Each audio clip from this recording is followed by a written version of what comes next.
আসসালামু আলাইকুম বন্ধুরা, দেখুন আপনারা মোমো রেসিপিটা। এখানে আমি আগের থেকে মাংসগুলোকে হাড় ছাড়িয়ে নিয়ে কুচি কুচি করে কেটে এটাকে পাটায় ফিনিশিং করেছি। আপনারা চাইলে ব্লেন্ডিং করতে পারেন। তারপরে আমি মাংস 1 চামচ পরিমাণে আদা বাটা, রসুন বাটা দিয়েছি, পেঁয়াজ কুচি দিয়েছি, ধনেপাতা কুচি দিয়েছি, কাঁচামরিচের গুঁড়ো কুচি দিয়েছি এবং গোলমরিচের গুঁড়া দিয়ে, লবণ দিয়ে, সরিষার তেল দিয়ে ভালো করে মেখে ম্যারিনেট করেছি।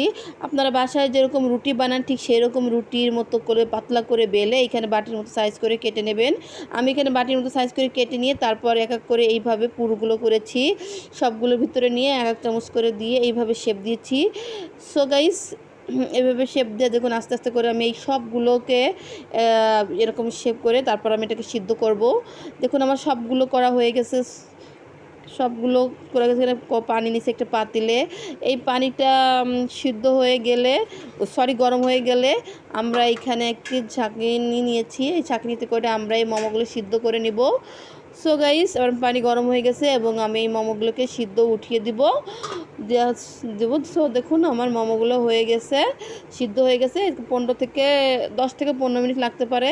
তারপর আমি এগুলো আস্তে আস্তে করে নামিয়ে ফেলবো যাতে না ভেঙে যায়। সো গাইস, দেখুন হয়ে গেছে আমার মোমো রেসিপি। আমার ভিডিওটা ভালো লাগে অবশ্যই সাবস্ক্রাইব করবেন।